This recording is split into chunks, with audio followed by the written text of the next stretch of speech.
Everyone has a bright light inside of them that deserves to be seen by the world.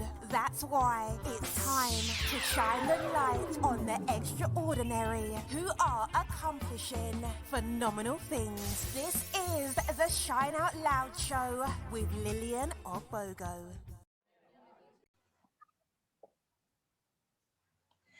Good evening, good afternoon, good morning, wherever in the world you are, and welcome to another episode of the Shine Out Loud Show with me, Lillian Ogbogo. Now, I have a man who has gone viral. Yeah, I'm talking to a viral person on Twitter. Now, he went viral for the most interesting thing. He fired his boss. He said, "No more, I'm done." But before we start talking about why did he fire his boss and why is that a viral piece, let's find out about the man, Rahkim Sabree, who is an author, twice published. He is a public speaker, an entrepreneur. Now, check this, folks. He is a financial literacy influencer. He teaches people how to grow their wealth, keep their wealth, and make it generational. He is a former corporate America, and he is also a TED Talk speaker. Join me and welcome my incredible guest. Hi, Rahkim. How you doing? Thank you very much. I am doing well. How are you?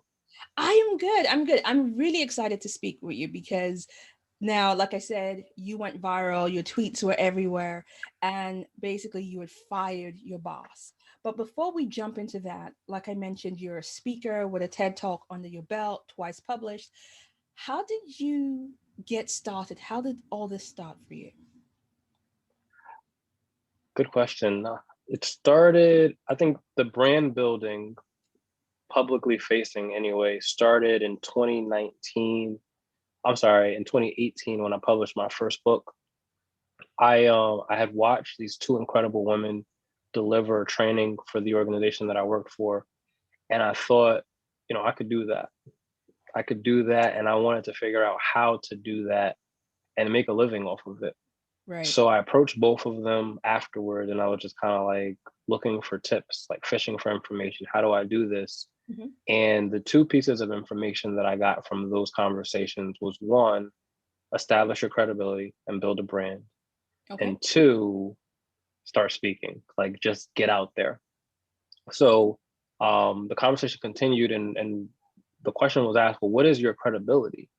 And at the time, I think I was maybe 6 or 7 years into banking, and I was not finished writing my first book yet. And I'm just like, I don't know, I don't think I have anything.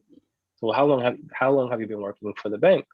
So about 7 years. And she goes, no, you've been working for the bank for almost a decade.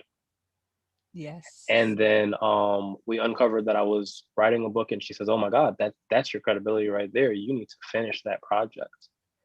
And so fast forward, the book was published and I started taking the other piece of advice that I was given around speaking, just speak as often and as many places as I possibly could so that I can learn my material and feel comfortable in front of whatever audience. And I identify as an introvert.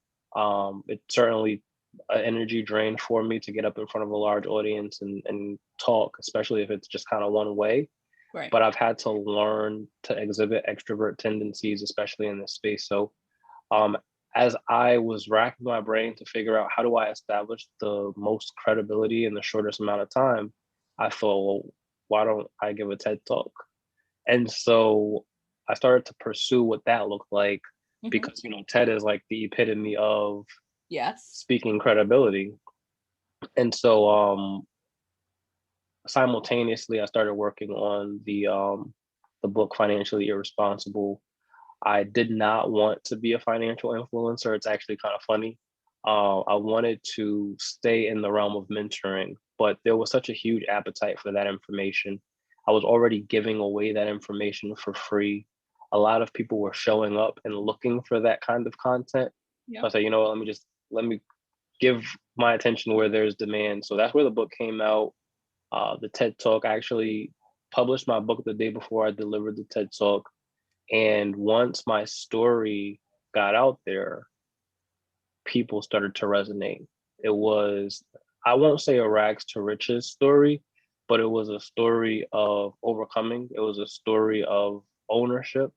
and really kind of taking charge of what my situation looked like. And it was a story of relatability that says, here I am at, whatever age. So 2019, I was 29. Here I am at whatever age, having these major milestone accomplishments, buying a house, great credit, whatever. And I want to encourage other people to start thinking this way and start executing on the strategies that are talked about. So, we hear about books like Rich Dad, Poor Dad, or The Richest Man in Babylon, or Think and Grow Rich. And, they go over financial concepts and mindset concepts, but how do we flip the switch between knowing this information and executing on that information? And so that's the space that I like to navigate, that I find I'm the most successful, and that I find I have the least amount of competition, because that inner work, that, facing yourself and the mindset issue that prevents people from crossing that line of greatness, that's a space that is not sexy, it's not fun, it requires discipline. And so most people kind of shy away from that. Well, you know what? That's absolutely true. And so I love that the fact that you said, you know what? This is what I wanted to do. This is what I wanted to pursue. And you took action on it. Now, congratulations on bringing out the book before your TED Talk. That's a feat, a day before your TED Talk. And speaking of that TED Talk, I remember watching it, and something struck me was in the first few minutes, you said that somewhere between the ages of 12 and 15, that you wanted to be poor. Can you elaborate on that for me? Yeah, that was definitely kind of like a cliffhanger for the audience. I paused after I said that to just kind of let it sink in. And, I think in talking about that statement, it wasn't that I necessarily wanted to be poor. It was that the behaviors that I was observing and that I was internalizing as what my aspirations, what my goals would be financially, were survival behaviors, right? So I witnessed and experienced aspects of poverty that really kind of defined what my goals were and how limiting those goals were financially. So, I didn't imagine that I would be able to own a home before 30. I didn't know what an 800 credit score was. I didn't think that, in my 30s, I could have a six-figure investment portfolio. It was the lack of exposure to these things that created limiting beliefs, but it was also witnessing the things that I created beliefs around that made me say, well, this is what I aspire for. I don't know any better. So I talk about that to illustrate the point around limiting beliefs and around, what does exposure look like, and how does that impact your belief in yourself, your confidence, the empowerment that you feel by not only gaining an education, but executing on that education for, this idea of financial freedom. And that is a very powerful idea, this concept. And, we're talking about you're from the States, and this is your view, but this is not just it's not unique to the States, because this is the same kind of conversations that we need to be having over here in the UK. And I think it should be a global Black and brown conversation. And speaking of that, as a global community, what do we have to do to really start embedding in our mindset to change our minds from consumer to accumulator and investors? What do we have to start thinking? That's a really good question. And there's so much to unpack there, because I think our condition is reflective of our experience, our circumstances, and, going back generations, what disadvantaged positions we've been placed in so that we don't even recognize opportunity. We don't even, we're not entitled to some opportunity, right? I can think of a story where I walk into a car dealership ready to buy a car. I have a pre-approval letter in my pocket. I have cash in my pocket. I'm ready to go. And it was the outward appearance that made the dealer or whoever I was interfacing with pass a judgment that says, oh, he can't afford it, right? So, breaking those stereotypes, it's not really our job, right, to dismantle a system that was designed against us. But it is our job to recognize that we are disadvantaged. It's our job to come up with a way to navigate through those obstacles. And whether that means learning how to use the system to our benefit or creating our own system, there needs to be more conversations around how do we become successful despite all of the obstacles that we face. And so I think I spend a lot of time, especially in my book, talking about financial education or financial literacy or financial empowerment through the lens of my experiences to say, hey, you know what? I understand that, there are disadvantages to being Black, right? There's disadvantages to walking into a space and being profiled, or to growing up in poverty and not learning about credit until your 20s or your 30s. But that doesn't mean that we have to sit in our condition. Once we realize where we sit, then we can start kind of planning how do we move from here. I like the fact that you're talking about the conditionality. You're talking about facing the fact that there has been trauma. And speaking of which, you have a blog piece out where you talked about Black trauma and financial investing, and how we need to first look at the trauma, and then we have to look and invest in. So I guess my question around that is, how do we start unpacking the trauma so that we can now start looking at investing as something we can do, as well, breaking that relationship with YOLO, I'm only here, so I'm just going to spend my money. How do we break that and actually create instead of generational trauma, create generational blessings? Yeah, so there are people in the space who do the work. I frequently quote Dr. Joy DeGruy in my book, in her work, Post-Traumatic Slave Syndrome. That talks about the impact, the post-traumatic stress that we experience generationally, and how trauma is passed on, particularly in the United States, but certainly around the world, from the time of slavery, imperialism, colonialism, whatever that looks like across the diaspora, right? And so acknowledging those traumas through the individuals who have done that work, I think is important to be able to see, okay, where is our starting point? Mhm. Where are we now? And where do we want to end? In the United States, there's kind of like this awakening that says, you know what, the extent of history, of Black history in this country does not start with slavery, but that's the education that is being kind of pushed through the public school system, right? We don't learn in history class about what we were and what we were doing before slavery. And if we are to learn about, world civilizations and, the massive developments in Africa and in the Eastern Hemisphere, there is a disconnect created between who those individuals were and who we are, right? So we don't identify as descendants of that greatness. And so education in history is important. It's something that I was raised being given. Empowerment, so the ability to look at yourself and say, I am worth, I deserve, I'm entitled to, I command, instead of, well, I'm a product of my environment, or I get the scraps, or, the top of the system, right?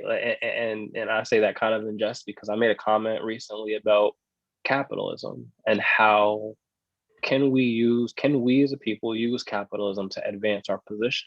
And I got a lot of opposition to that statement because of the connotation that comes with capitalism and what capitalism has done over the years to people like us. Right. But understanding an ethical form of capitalism that does not require us to take advantage of one another, but does allow for us to innovate and grow and use wealth to create wealth, I think is entirely possible. We just have to kind of get over the trauma, like you said. And, that's not something that can be said lightly. It's not something that can be recommended lightly, No. but it's something that we can certainly work on.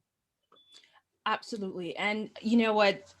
Let me give you this viewpoint as well. So you said about the educational system in the United States starting the story with slavery.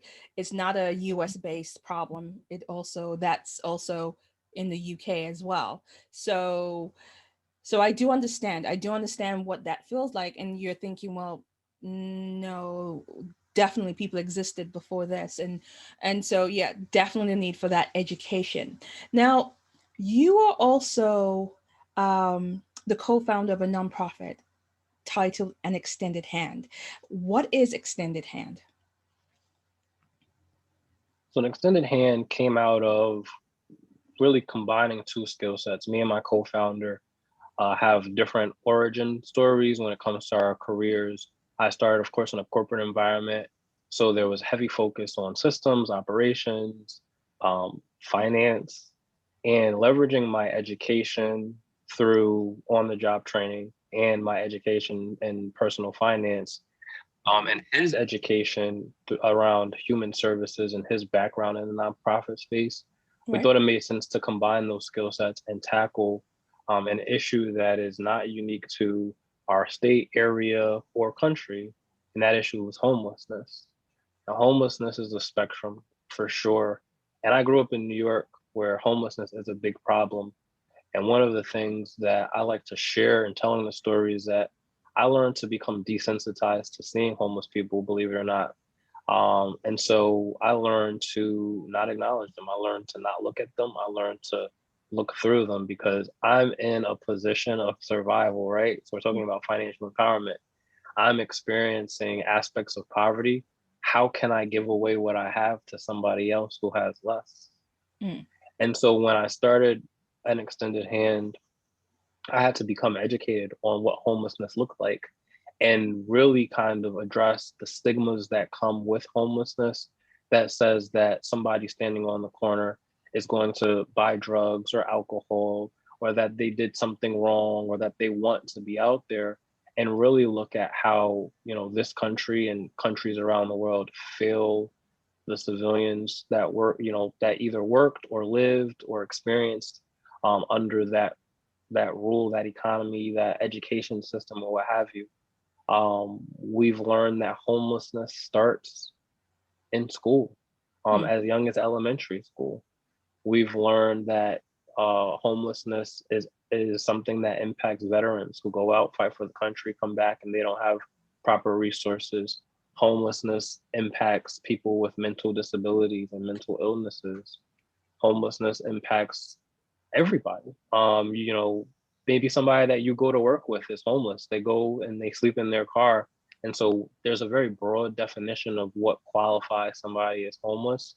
And so really kind of dismantling the stigma that says, oh no, they're in that condition, I won't be in that condition, and helping people to understand that most of us are 2 to 3 paychecks away from homelessness. And Right. so how do you position yourself from a preventative perspective from being impacted by homelessness? But then also, how do we address the people who are currently impacted by homelessness? So that's our mission, to address homelessness. It's a very broad mission. And so we started to bring in professionals. Okay. We brought in a SBA consultant um, who advised us that we need to kind of niche down a little bit. We can't tackle the problem of homelessness by ourselves. Okay. And so we've kind of fine-tuned our experience and our outreach to a very specific demographic, and that is children who are aging out of foster care or within that age group, so late high school and beyond, to provide services that include a financial education, individualized holistic health. So it says, okay, how do you take care of yourself? How do you set a doctor's appointment? How do you, set a dentist appointment? Mhm. Job preparedness. So how do you go interview for a job? How do you create a resume? And really kind of building all of this around some basic principles related to mentorship. So giving back and making sure that we're modeling those behaviors through what we do and what we expose those individuals to. Awesome. That's incredible. So I'd love to hear more about Extended Hand. So please give us any links, anything that you want to share with us so that we'll have it on the show page as well. Yeah, so our social media is AN extended hand. So that's Instagram, that's Facebook. We're currently going through kind of a revamp period. So we're not very active, but we definitely have content up there. And then our website is www.aeh-ct.org. Okay, thank you so much for that.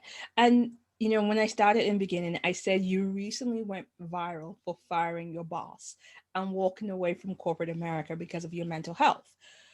So I guess my question to you is, what was the job doing to your mental health? Yeah, I like to focus on this aspect of the decision making because I think a lot of people get caught up in the romanticizing of entrepreneurship, right? Like, oh, okay, yeah, he's about to go work for himself. What's the plan next? Not a lot of people ask me like, okay, well, what were the conditions that made you want to leave or made you feel like you had to? So, as I shared, I started building a personal brand about 2 years ago. And as part of the building of that brand, I started to work with other brands. I started to write for publications. I write for Entrepreneur, I write for The Griot, a few other publications I've published work in. I've done interviews, I've been featured, of course, TED, my 2 books.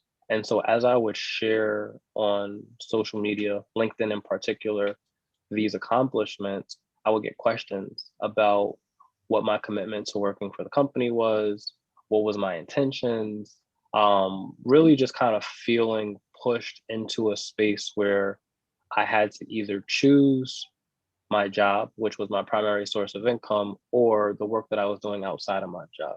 Right. What I noticed in the time that I was working for this company was that my work never came into question until it was identified that I was doing so much outside of the job. And Right. so comments would be made or an environment was created that caused me to feel very anxious, that caused me to feel very angry and very unfulfilled. I felt like I had to constantly defend not only myself against, these questions and statements and requests to document my outside business interest, but I also had to justify my existence in the space. I had to justify my role, why my role was important, what I was doing. What I had one instance, my manager asked me, "Well, what is the work? What work are you doing?" And I was just kind of baffled by that because the Wow. role was created before I was hired, obviously. But I was the first person to fill this role. And so I was charged with really kind of trailblazing what that looked like without much guidance. And so when I would go for my reviews or my one-on-ones and, basically provide updates in terms of the projects that I was working on, I always got like, okay, good, thumbs up. But so for me to be asked a question around, well, what is the work? Hmm. And what is that work requiring said a lot about the disconnect between what they recognized I was doing and what they felt like I should be doing, Hmm. or what they were providing me with to be successful. I didn't feel like I was positioned for success, although I exhibited all the traits and competencies that said, hey, get this guy in front of the right spaces and give him the right exposure opportunity. I think the biggest miss that my direct leadership and that company as a whole had was not leveraging all that I was doing outside of work, the skills that I was developing, the branding that I was doing to their benefit, right? Putting me in a position of leadership that says, okay, he writes for publications, he has national exposure, he's a thought leader in the space around financial education, he's a massive influencer, he's a great speaker, he's a great strategist, he's a founder. How do we take these skill sets and pay him adequately Yeah. for it, but put him in a position where he can really thrive so that we can do better and look better? It was more of, okay, he's competing. That's the air that I got. He's competing and he will never win as that solopreneur against this, publicly traded company. So let's make it uncomfortable for him. And most people wouldn't have made the decision that I made. Most people would have just kind of like let their passions and aspirations take a back seat and really kind of double down and focusing on how they make a living. But when you talk about this idea of financial empowerment and empowerment as a whole, I have a supreme confidence in myself and in my ability to produce, you know, and not let somebody assign me a dollar value for what I'm worth or tell me how many hours I need to spend working on some project that they really don't have a clear understanding of. Oh, you know what, Rahkim, I'm smiling because this is something that we need to get this message out, especially you that part where you talked about where people assign what you're worth. Now, we're not saying we shouldn't people shouldn't have jobs. We're not saying that, but it's understanding value and worth. And I'm going to pin that and come back to it because in your Business Insider article, you that you recently did, you state that mental health is a taboo topic, especially for men of color, and it's not talked about nearly enough. I mean, there was a recent census and survey that stated that one of the biggest impact to the well-being of young black men between the ages of 15 and I think it was 32 is actually suicide. And but it's not spoken about. You don't see those conversations. So my question to you is what can we do to ensure that we make a safe space for men and boys to feel comfortable to express themselves, to feel that they will be heard and seen and that their emotions will be accepted? What do we have to do as women, as mothers, as teachers, mentors, coaches? What would you want us to do? Yeah, that's a great question. I have a few thoughts on it, although I'm certainly not qualified to like write the diagnosis and the plan, right? But I think that, you know, it goes back to what we talked about earlier, trauma, right? The trauma of existing as a Black man or as a Black body, period, right? I don't want to, you know, isolate this to just Black men, but my experience is that of a Black man. And so, you know, when you wake up every morning, you're assaulted, right? You're assaulted mentally, you're assaulted physically, you're assaulted spiritually. Your entire being is, you know, being attacked. And so, you know, I think that that's the place to start, right? Acknowledging that, you know, I get up, let's say, you know, a typical work week when I was working for my previous company. I get up, I take a shower, I worry about, you know, how I'm going to show up to work. So what do I wear, right? Do I wear earrings? Do I not wear earrings? Do my tattoos show or do I make sure that they're covered? I have to show up in a way that is not threatening, but that kind of falls in line with the dominant culture that says you need to be wearing a suit, you need to be wearing a tie. That's what says you're professional. Your tattoos need to be hidden. You need to speak a certain way. You need to tilt your head a certain way. You need to speak with a certain pitch. These are all things before I leave my house, right? And so now I'm dressed to the nines, right? And make sure that I, you know, don't have any wrinkles, make sure that I, you know, my appearance is good. I get in my car, I start driving to work, and a cop car drives behind me. Now I'm worried about whether or not I'm going to be pulled over. And for what reason, maybe I get pulled over. I'm worried about whether or not I'm going to make it to work. And if I'm going to be penalized for being pulled over and showing up late, Mm. right? There's all of these thoughts that I'm having on the highway on the way to work. Then I get into the parking lot and I have to like really position myself to go in and wear this corporate face that says, yes, sir, no, sir, yes, ma'am, no, ma'am. I'm smiling. I am agreeable because I don't want to be viewed as the angry Black man. I want to continue to have positions of advancement, to be viewed as someone who's friendly, who's collaborative. You know, so just like it's an all day thing until you come back home and you get back in the car, you go through that whole thing again. You get in the house and you're just like, "Whoo, I survived another day." And you Wow. turn on the news and you see Ahmaud Arbery got killed. You see George Floyd got killed. You see Trayvon Martin got killed, right?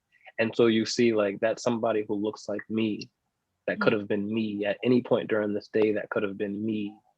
And you have to be strong, you know, not cry, you know, be masculine, you know, be athletic, be whatever.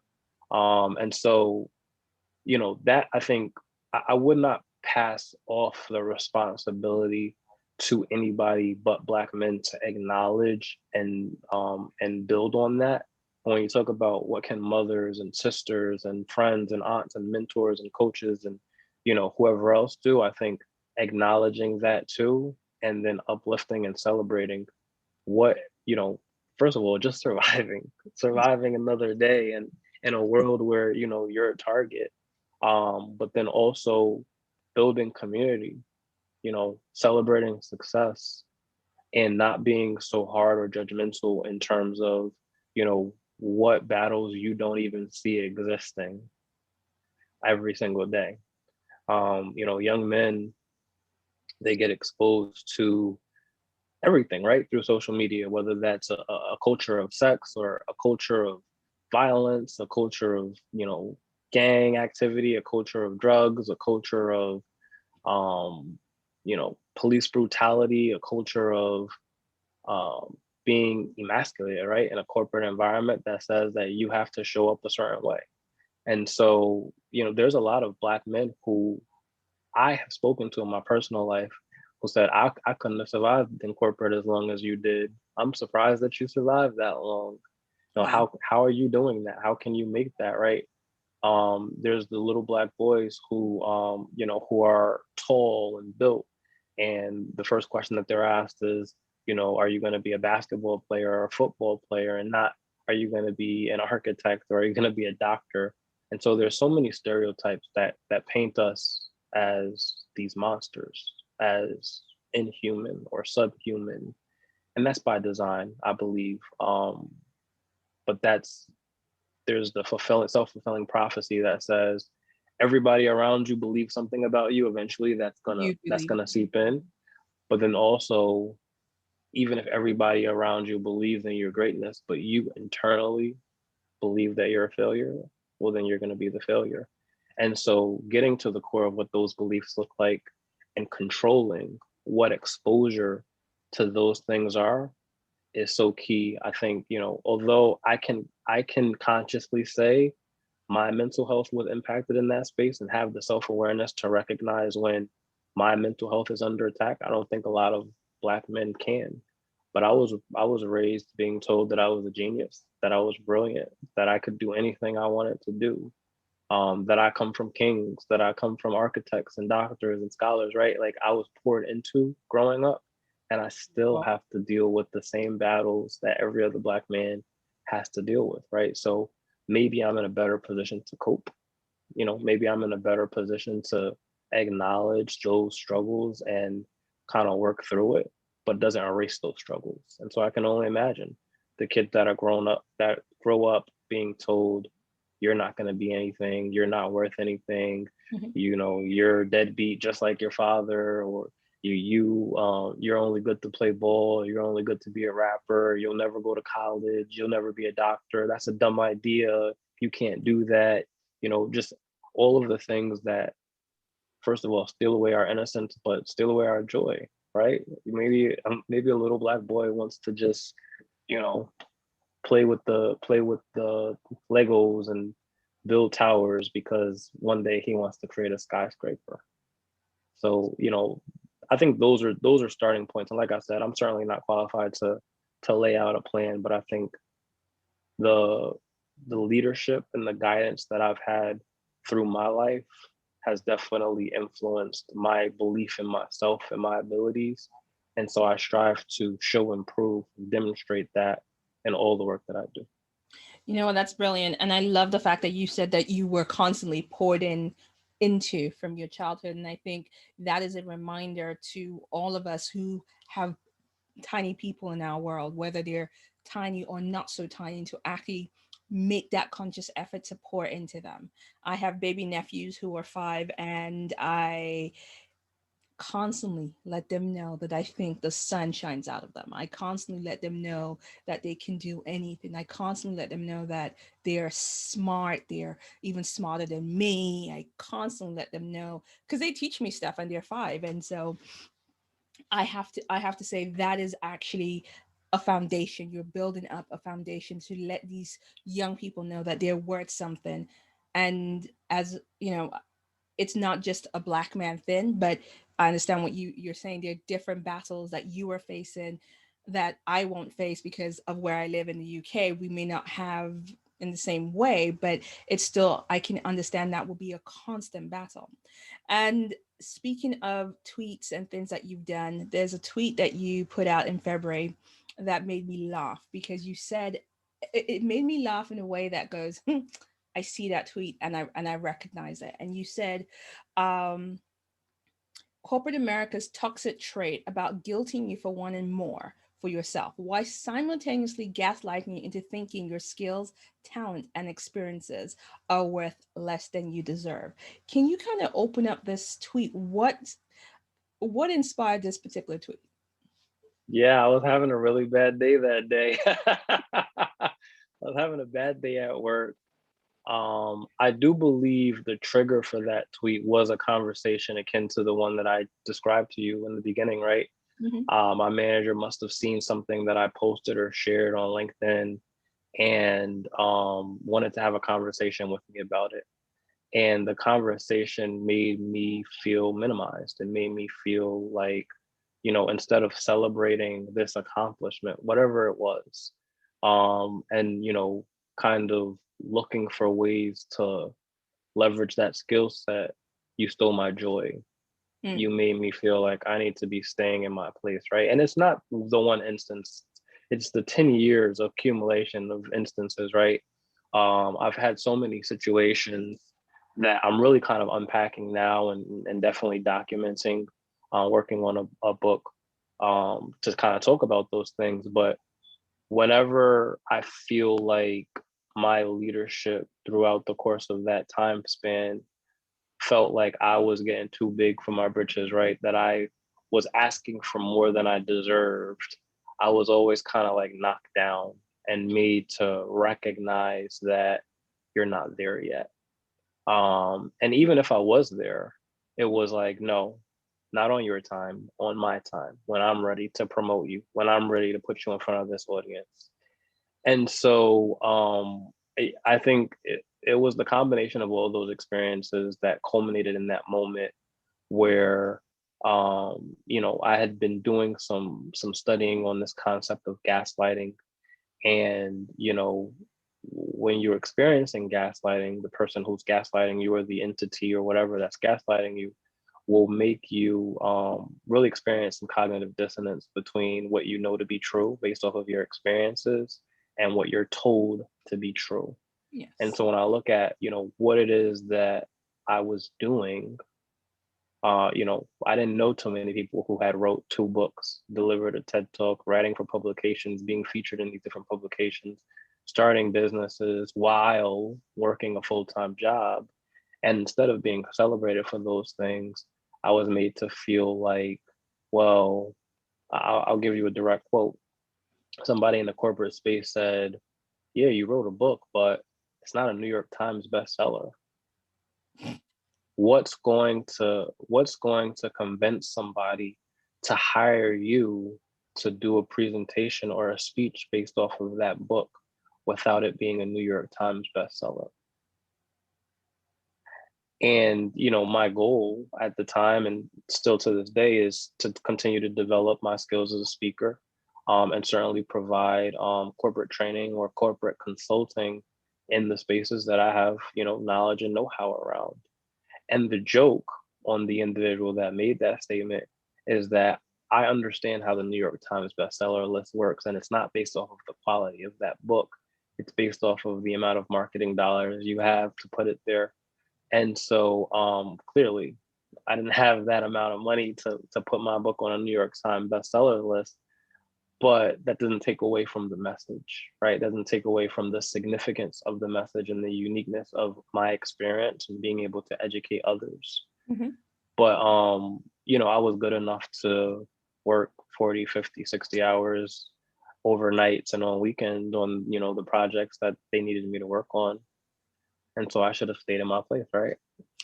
And that's why I thought it was important to share that, because social media, there's all of these trends. And I was talking, one of the trends that I noticed was that they would say this person's toxic trait is whatever. And so I used I use corporate America as kind of like a metaphor of a person. and saying like, there's this entity, right, who's telling you that you're not good enough to do the things that you want to do, but you're good enough to do the things that I want you to do. And, you don't deserve to get paid more than what I say you deserve to get paid. And you have to play that whole salary negotiation game and the begging for more money. And, Mhm. you should be happy for the 1.5% raise that you got because some people got nothing, instead of saying, you know what, like, this is the value that you provide. And based off of your efforts, you're bringing in X number of dollars for the company or saving the company X number of dollars in the long term. Here's an equitable, share of what the revenue generation looks like. And so when I tweeted that, it didn't go viral, but it definitely picked up some steam. And a lot of people came and chimed in, saying this is not a problem that's unique to corporate. This is not a problem that's unique to America. This is a problem that, nonprofits experience, that academia experiences, that, other countries experience. It's this idea of capitalism that says, I'm here, you're there, you're a part of the machine, I'm a part of the machine, and there's like this chain of command that goes all the way up with, some billionaire sitting at the top of it, racing to go out of space. I don't know. I'm not going to say anything on people who want to go out of space so badly, but if they do, can they stay there? I think that point that person made about, oh, you've written a book and it's not a bestseller. Normally, the Nigerian in me will go, okay, so how many have you written? Just out of none? Oh, okay. So we'll leave that there. And speaking of books, your first book, the Mentorship, the Playbook, which you published in 2018, where you redefined a mentor as someone you choose to influence your thoughts, actions, and behaviors. And you said it could be a friend, siblings, or teacher. Now, can you talk about the importance of, actually, I'm going to redefine this question, because what I was going to ask was the importance of mentorship. But I think as a community, and I'm saying this as a global Black community, we are the most mentored community. We have mentors coming out of our ear holes. Can you talk about the importance of and the difference between having a mentor and having a sponsor? Great question. I think mentorship is viewed kind of like community service, right?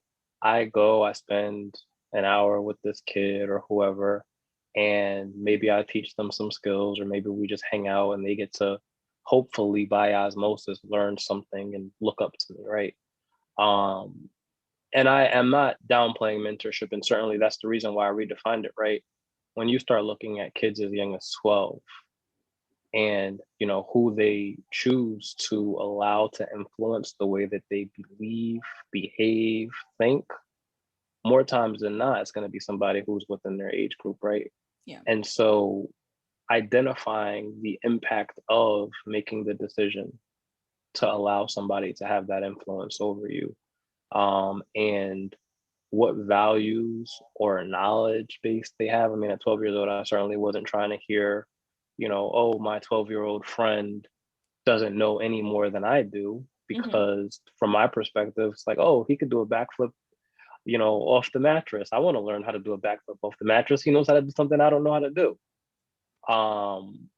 But thinking about the long-term impact of what that relationship can build, right? The trust, the camaraderie, the blind trust, I'm gonna, go back to, that leads boys into the streets, that lead boys into gangs, that lead boys into drugs, or, basketball, or, football, or whatever. Like, there's positives and negatives on both sides of the coin, but it's just like, well, who do you choose to surround yourself? Yeah. A sponsor is somebody who is advocating for you. It's not community service at this point. And I think a mentor can be a sponsor, but not all. I think a sponsor is somebody who's mentoring you, but a mentor is not necessarily somebody who's sponsoring you. And so a sponsor is going to put you in front of opportunities. They're going to go to bat for you. They're going to maybe hold you accountable. They're going to, speak your name in rooms maybe that you have never entered and will never know. A sponsor is somebody who's going to take their position in life, their skill set, their expertise, their education, their network, and they're going to leverage that to your greatest good. Right. And I don't think many of us, as you talk about the global Black community, know how to sponsor because many of us haven't been sponsored. Yeah. And so, sometimes we think that it's enough to just show up and be silent.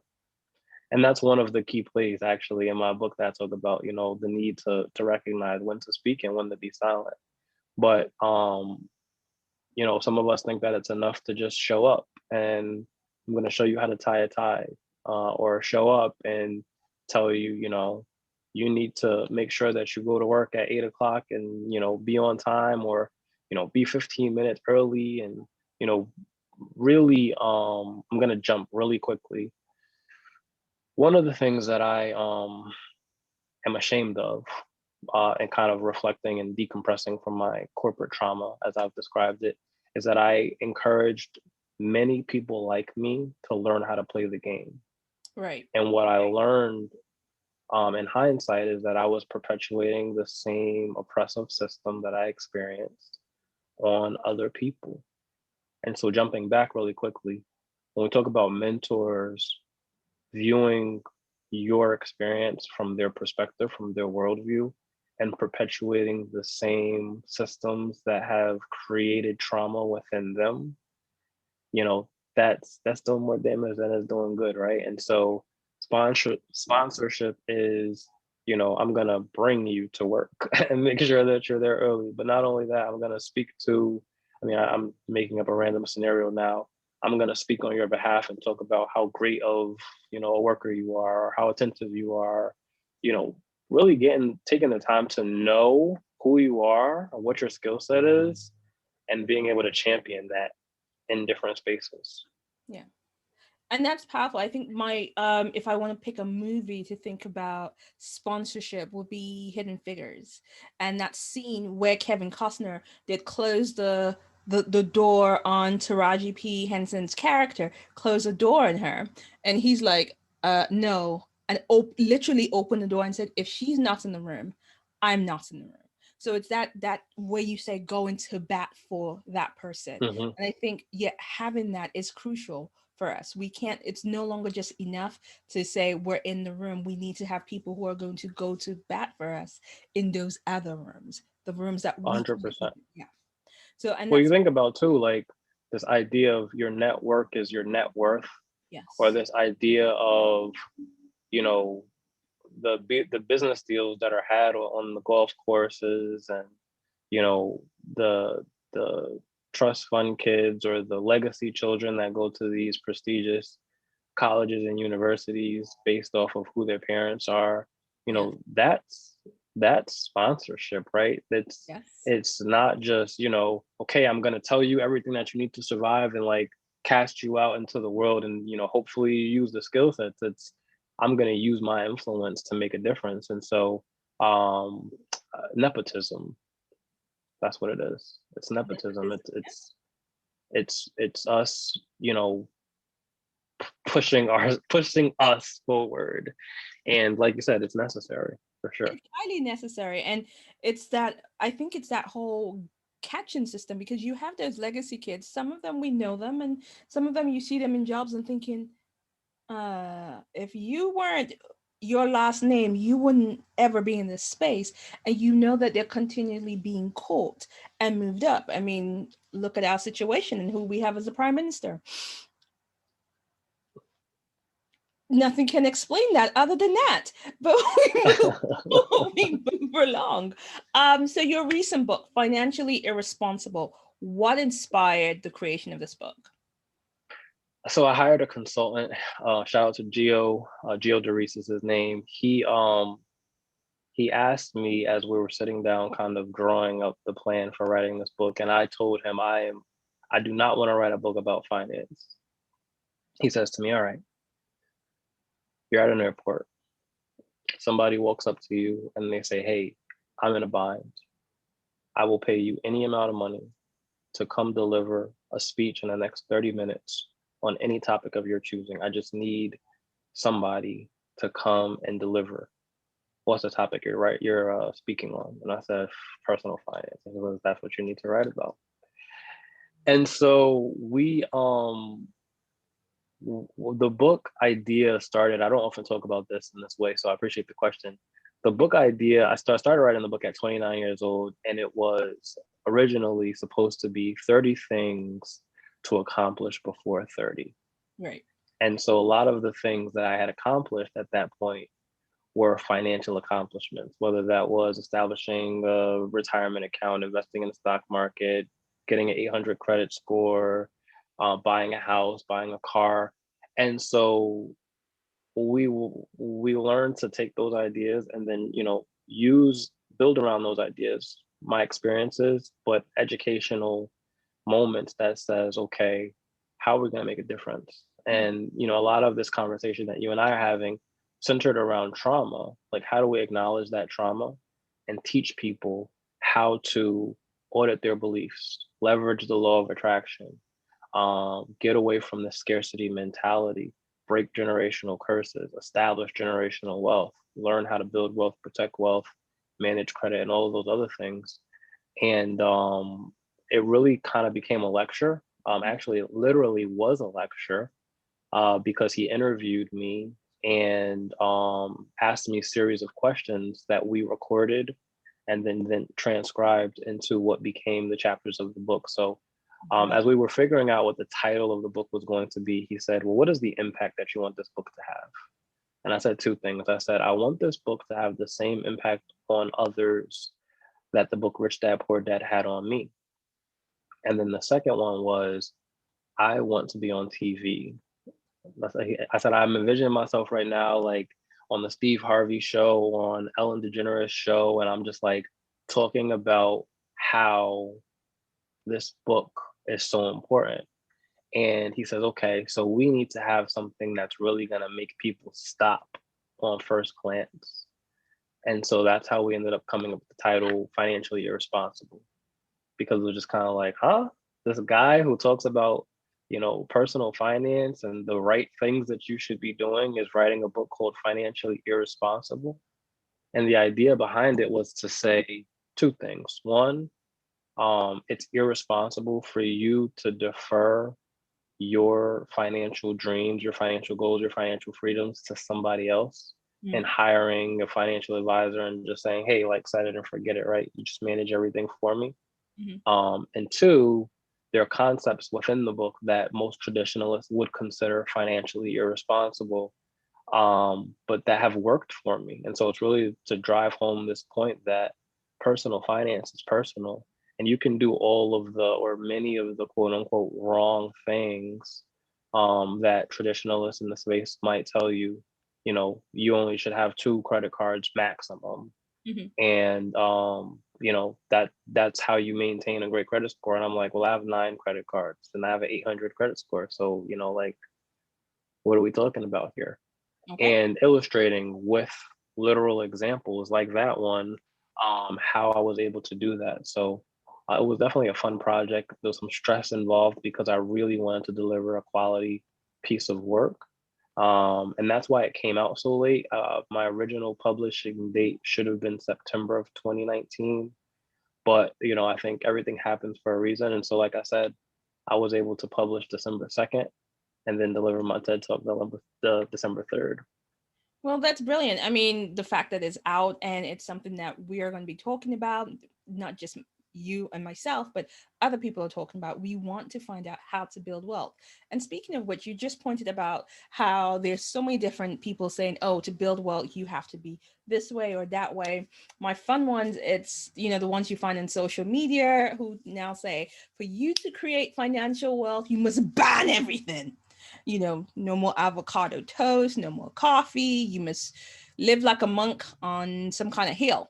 So can we build wealth and still have some pleasure, or is there no room for pleasure at all? Is pleasure, do I have to give up my makeup and everything just because I'm building wealth? I just need to know these things. Yeah, I think first off, everything in moderation. I'm certainly a very modest person when it comes to, what wealth looks like for me. But I also think like the whole point of building wealth is to be able to enjoy it, right? Like you can't take it home. So I certainly don't think that you need to do away with the things that make you happy. But I believe that, that's a really thin line to straddle, right? Because you want to do the things that make you happy, but you also want to make sure that you're positioning yourself for the most success. So when people ask me, okay, how are you able to quit your job? Right? I didn't walk away from my job and the income that I was making without a total investment balance that was greater than the income that I was making. And so I don't want to, misrepresent my financial preparedness Mhm. if the worst case scenario were to occur. I have assets that are producing assets that make me feel very comfortable to say, you know what, like I could walk away. And that number doesn't have to be a very big number. That number doesn't have to be like $10 million. Right. Certainly, I think people will chase and strive for that, but that number can be much smaller. Especially if you have a plan, right? I don't plan on just sitting and, living off of the money that I put away. I plan on creating more assets for Yeah. me to live off of so that I don't have to touch that money.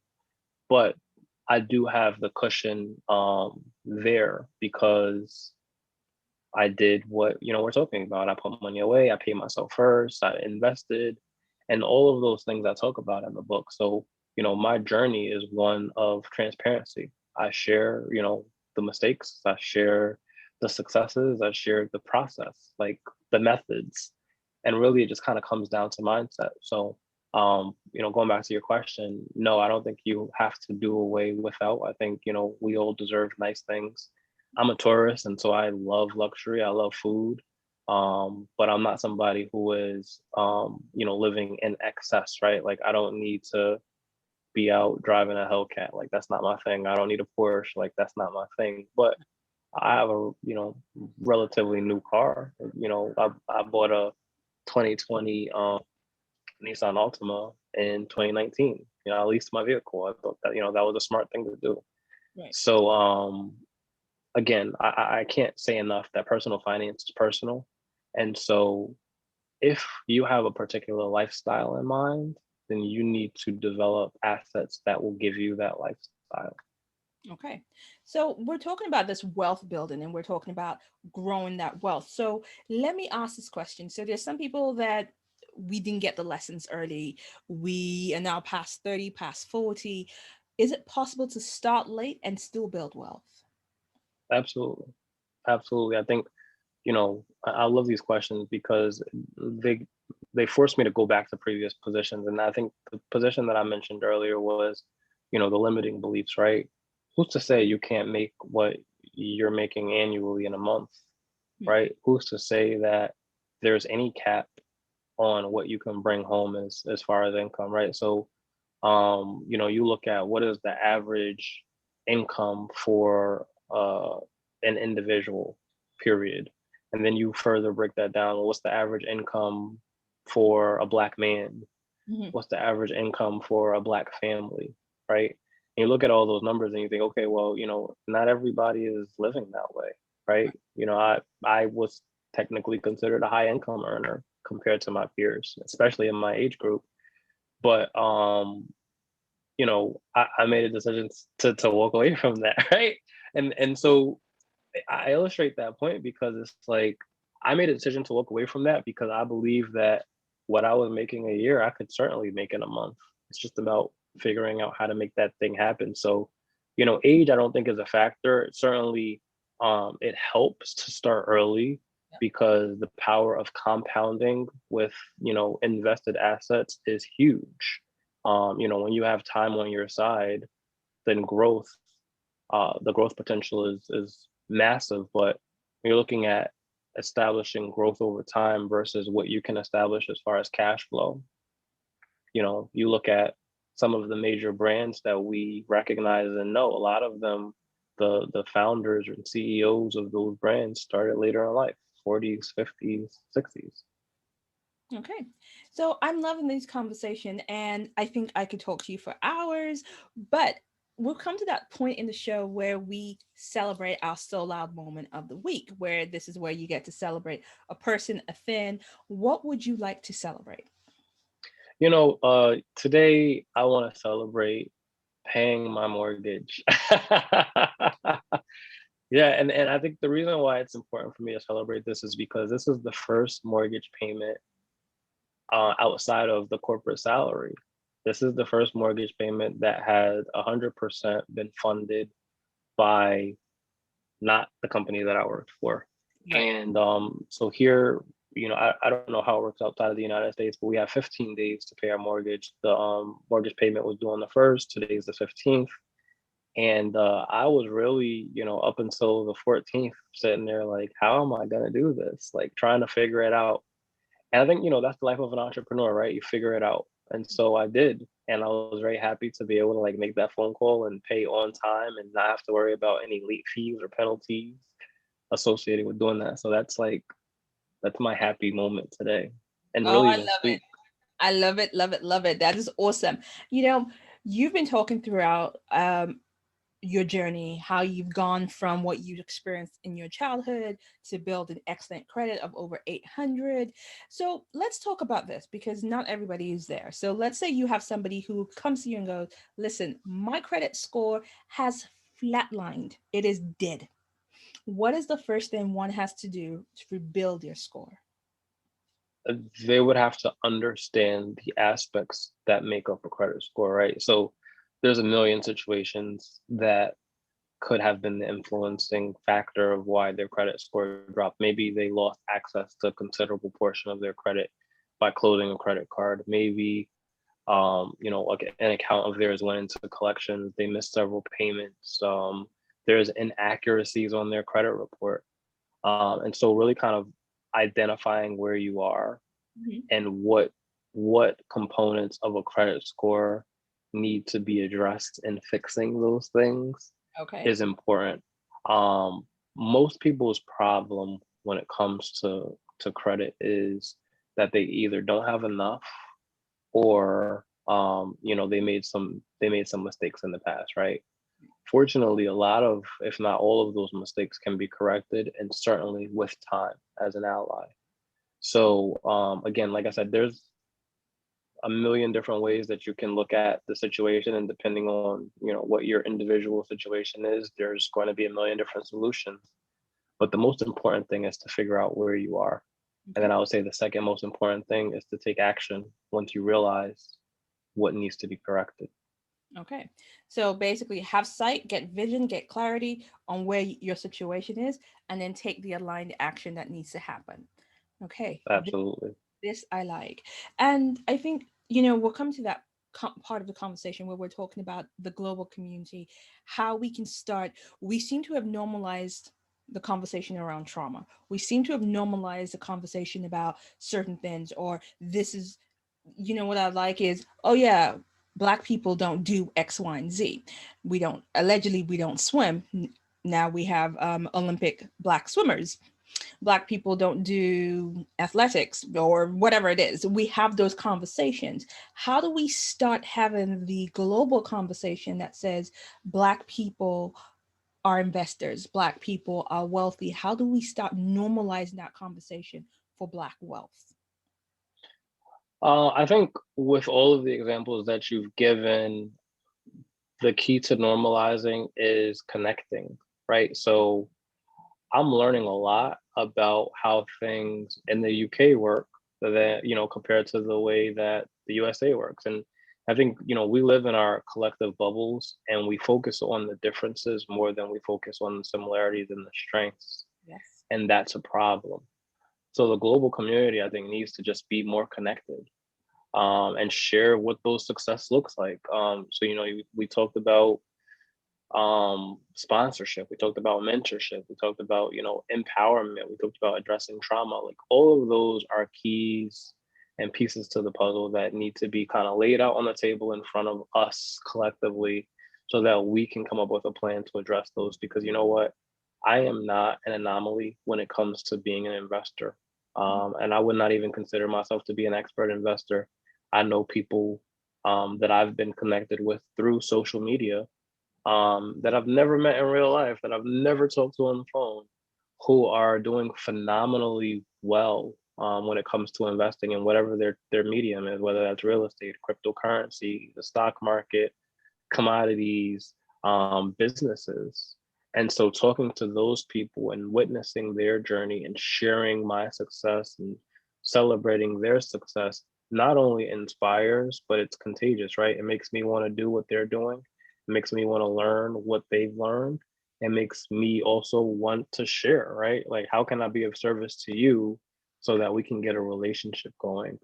So definitely getting connected, building relationships, kind of focusing on the similarities instead of the differences.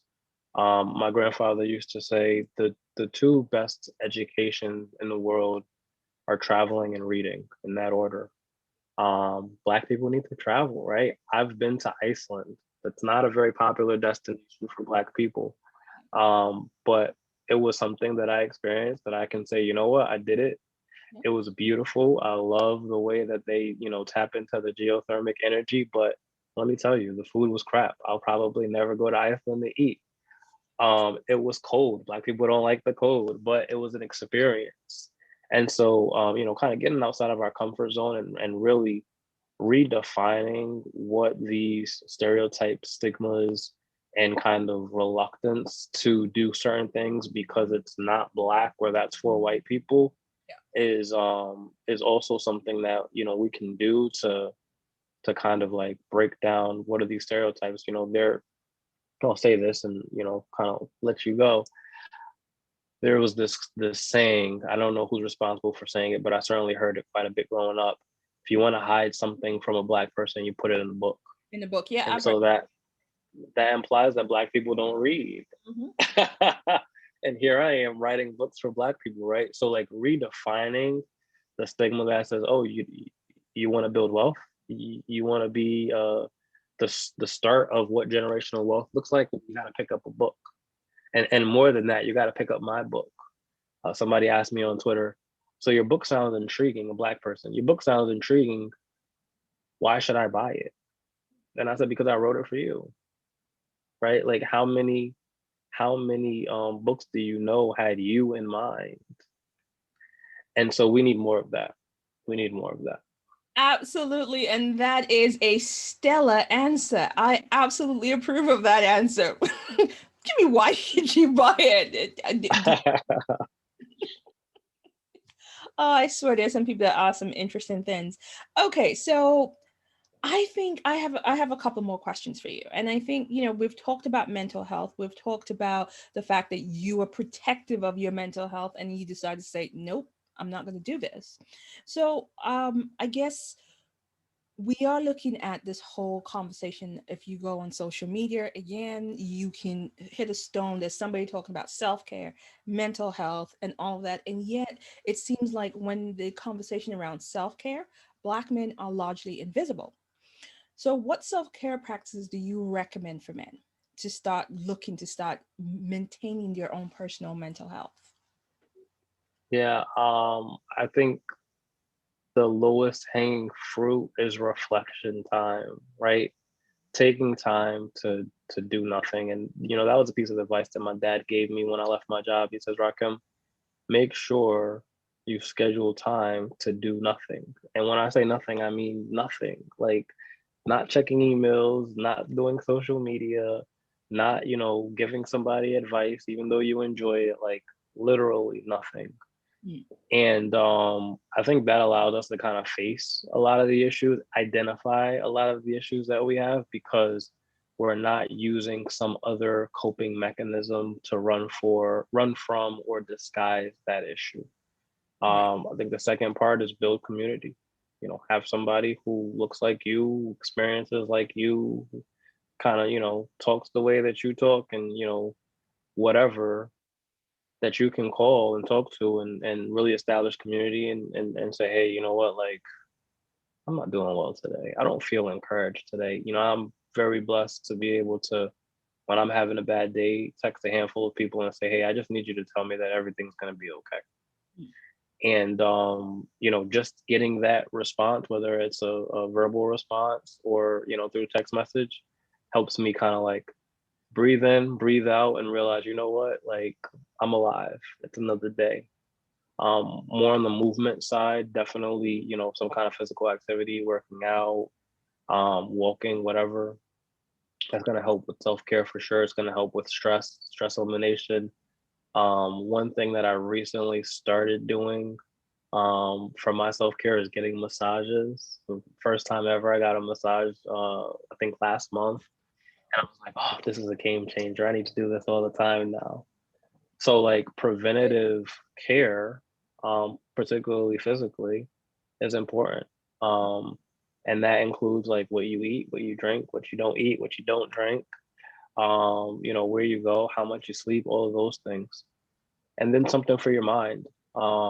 Reading, writing. I mean, I'm a big writer, obviously, but reading, taking time out to read and kind of reframe the way that you perceive the world, or jotting down, on a pad what your feelings are. That's where mentorship the playbook came from. Journal entries that I had been writing from a young age. Wow. And then lastly, something for your spirit. We're spiritual beings, whether we acknowledge it or we don't acknowledge it. And I think Black men in particular and Black people in general need to really kind of connect with our source, and whatever, however we identify it, do something for the spirit, whether that's praying, meditating, going to church, whatever.